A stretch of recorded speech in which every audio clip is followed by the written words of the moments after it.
having been involved with him for as long as I have, and in the detail I have, I think I'm entitled to an opinion, and I feel he should have been a much bigger star internationally as a lead, as a sole leading actor in international films.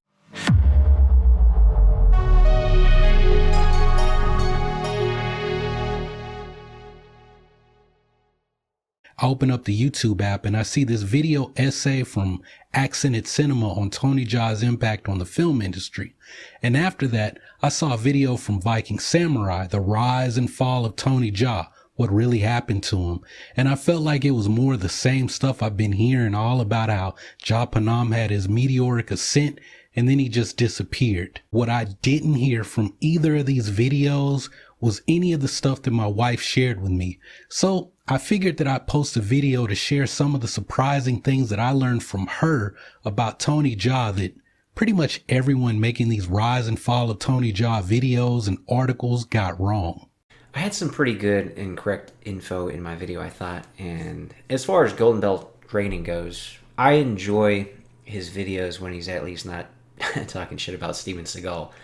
But I want to go deeper in the Tony Jaa thing, because of course I made the Rise and Fall of Tony Jaa video. Bey Logan had seen that and said, hey, I was there the whole time. I got something great to add. So of course, we had to get the real story from the guy, Bey Logan, who was there the whole time, and let him explain what happened to Tony Jaa. Yeah. Whatever happened to Tony Jaa? Let's just jump in. By the way, I think at the top of our discussion, the guy popped up and he said he is making movies. I think he is. Having been involved with him for as long as I have, and in the detail I have, I think I'm entitled to an opinion, and I feel he should have been a much bigger star internationally as a lead, as a sole leading actor in international films. I think a lot of us think that. That's why this discussion is going to be so interesting. So let me take you back to the mists of time. So I was in Thailand making The Medallion, the film with Jackie Chan, and actually the scenes shot in Thailand were actually all set in England. What? No, wait a minute. Or maybe they were set in Ireland, which is obviously part of the United Kingdom. But anyway, so we were shooting in there, and then I met a guy called Robert Lee, not the brother of Bruce Lee, but a young manager, talent manager, and he always wore denim, very young-looking chap. And he said, "Look, I've got this new martial arts guy, and I think he'd be great. We should put him in the movie with Jackie." Mm-hmm. All right. So the guy came out, I think, to the set, or to the he came out to the set. The guy came on the set, and he had a VHS video cassette, and he put it on, and it was basically this rather nondescript young Thai fellow doing these incredible moves, evidently without wire, because it was shot on video, on these stuntmen in like a warehouse. And it was, I mean, just jumping ahead in the story, it was all the stunts that you were going to see in Ong Bak, but just done raw in a warehouse space. So I was like, wow, I saw this guy. And then I met Tony himself. He spoke no English, didn't look like a movie star, certainly not like the kind of guys that were being stars in Thailand at that time. So I took him to meet Jackie and the guys, and everybody was very nice. And Lo Wei Gong was there, Ken Lo, Jackie's bodyguard, who speaks Thai. But the general consensus was the guy looked great, the action was amazing, but we weren't making that kind of film. That there really wasn't a role for Tony in The Medallion. Sure. But in my mind, I was just going, this guy, whatever it is, has it. So I was working for a film company called Emperor at the time, who we were producing The Medallion. And I went back and started working on a project I wanted to do called Wireplay. And this was going to be a movie about three stuntmen to be played by the three guys I felt needed a break. One was Tony Jaa, one was Brad Allen, now sadly the late Brad Allen, remember from Gorgeous and whatever, who I had used by that point on Jackie Chan My Stunts to do, and he'd done the fight in Gorgeous.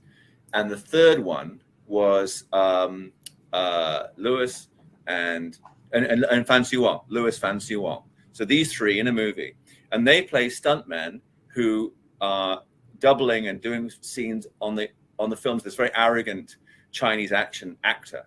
So he gets all the praise and they get all the abuse. I'm so sorry. This is going to add to his street cred, but it's just a hottie walking past. Okay. Saturday night at the Logans, folks. Anyway, so The Lady in White. Actually, this is a haunted building. Mm, So, okay. so then I wrote Wire Play, and the story of it is that these stuntmen decide to rob a building in order to get money to pay for their own film and then become stars in their own right. And while they're inside the building, real villains come in, and it would be like a Richard Norton kind of guy, close the place down, and then these three have to fight their way out and use their stuntman skills in this building. So it was like Die Hard with stuntmen and martial arts fighting with three guys and like three brothers together, like three musketeers. So I took this to the brass at Emperor, and they were like, well, they're saying, well, we don't see that, you know, if you're going to use a white guy, why don't we get somebody more famous than Brad? If you're going to use a Chinese guy, why don't we use Jackie? And if you're going to, and by the way, they said to me, isn't this Thai guy already famous? And I said, what do you mean? And they knew something I didn't, which was that he had just been making a movie, Ong Bak, in Thailand. So and it had been bought by, there were a lot of people involved with that film early. Luc Besson, who bought the rights, Steven Seagal, who wanted to buy the rights, and he was going to shoot a sequence where at the beginning, the end of the film, he was the teacher of Tony Jaa. That was something that was happening. Wow. And then after I heard about that, I flew to Thailand and did a deal. We bought the film. I'm trying to remember the time frame, but somehow I was involved. We got the film and it was distributed on a DVD label, Hong Kong Legends, even though it was a Thai film. But I mean, I think it was released on Hong Kong Legends, and we did a lot of bonus features. So I spent a lot of time in Thailand working on the bonus features, and you know, obviously I was blown away by the film. Spent time with Tony, with Prachapinkau, the director, with Pana Ritakrai, who was like his teacher and the choreographer of the film, and a lot of the other guys. And you know, was somebody who was an early white person on the scene. I think Tony even remembered, hey, I met this guy with Jackie Chan way back when on the Medallion. So Ong Bak really was the most incredible calling card anybody could ask for as an action guy. And then they followed it up with Tom Yum Goong, which I was even more involved with because the studio that I worked for in America, we came in very early, bought the rights to the film, and then we did like a re-edit and re-scoring and redub of it as The Protector to go out in America. And this is like an early idea of the disconnect between the critics online and the real world. People were like, the fans were like, how dare you, you bastardized it, you put business music on there, you dubbed it into English, you did this, you did that. Meanwhile, the film was like, I think it got to number 7 or maybe number 4 in the American box office chart. No Thai film had ever been in the top 50. No, they, I wouldn't think so. They had a parade for the company in Bangkok with elephants and the prince. Oh, wow. Fireworks going off, dancing girls. Oh, it was insane. And online, this is terrible what they've done. You've offended the Thais. And I'm there looking at this dancing elephant going, you could have fooled me. So I remember at the big banquet for the film, the company that Tony Jaa made films for was Sahamakol. And they were the ones who had taken a gamble on making movies with him. Mm-hmm. And the head of Sahamakol was called Somsat. And he is actually an ethnically Chinese Thai, like many of the tycoons in Bangkok. And he had other business interests, but his big thing was that he had discovered Tony Jaa. So they were sitting there and he goes, so what do you guys want to do next? Let's collaborate. You've had this fantastic success releasing our film in America. What are we going to do for an encore? And we talked about doing Ong Bak 2. Mm-hmm. And a couple of things happened. We were so keen to snatch Tony Jaa off the market and have him do the first international film with us that we hurried through the contract and we missed a clause that came back to bite us. And that was, we never thought about it being an issue, but there was a guy working at Sahamakol, Gilbert Lim, who was actually Malaysian, but he spoke Thai. And I don't think he was the perfect person. Nice guy, amiable, lazy. And he was not somebody who understood, I think, the nature of the action movie. It wasn't, action movies were not his thing, but he was a company whose stock in trade was action stuff. And he called me one day, or we met, and he said, well, Tony is breaking away from Pracha Pinkyao, who directed his first 2 hit films. Yeah. And he's going to do the film himself. No problem. And we had an idea for an Ong Bak 2, which we could have had Tony as the director, no problem. And the idea was that the statue that you see in the first film, that's the MacGuffin for Ong Bak, is taken to be displayed in New York and then stolen. And Tony is paired with an American actor, and they have to go and get back the, I know it's not the most original film in human history, but it was like, and RZA was going to be in it, the guy from Wu-Tang Clan, who later did work on the rather disappointing Tom Yum Goong 2, Protector 2. So anyway, but that was our plan, to do this. And we sat down, and I was all geared up to say, we've got these Hollywood writers, and we want to do this, and we're going to shoot there, and we'll shoot the exteriors in New York and all the interiors here, which they did for the Australian scenes in Tom Yum Goong. And he says, no, Tony doesn't want to do that. He's broken away from Pracha, and he wants to do a historical epic. Ong Bak 2 will be a historical epic. And I think I just, it was like, producers, Springtime for Hitler. I'm like, what? And he goes, yeah, and it's going to be it's going to show you the history of the statue that we see in the first film. I said, okay, so this is like if Warner Brothers were going to do Lethal Weapon 2 with Mel Gibson. And he says, well, actually, it's called Braveheart. And it's actually... yeah, it was a weird direction, man. Those ridiculous things. And Gilbert, legally correctly, but sensibly, insanely, says in the contract, it nowhere says that Ong Bak 2 has to be a contemporary film. And so I believe that had a different person, and at some time around this period, Dear Somsak had a stroke and was incapacitated. So that also, and I'd probably have to, I'm not too sure the time frame, but these were elements that caused what should have happened not to happen. In the end, Tony made Ong Bak 2, and he spent so much money on it, it had to be split to be Ong Bak 2 and 3. Yeah, sure. And I think the films have merit, but I don't think they're held in the high regard that Ong Bak and Tom Yum Goong are.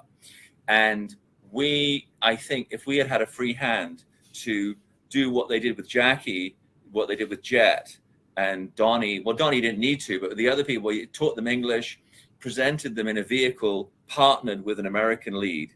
And you had all the bells and whistles of that, all the music, the hip hop music, you had all of the stuff that you had. People might be critical of that. Oh, we need to do a pure Thai movie. I don't think anybody felt Tony would stop doing Thai films, but we wanted Ong Bak 2 to be a truly international film that everybody could see. And that didn't happen. And I almost feel that subsequently, with the exception maybe of Skin Trade, which I think was really, with him and Dolph Lundgren, which I think was really underrated. He hasn't had that, a vehicle where it's Tony Jaa and a Hollywood lead, or, he's always been to the back of the pack. Yeah. And I think that happened because what went wrong was that there's a phenomenon that when you make it, everybody's your friend, and everybody tells you the guys that helped you make it, you don't really need them. You don't need this actor. You don't need this director. You don't need this.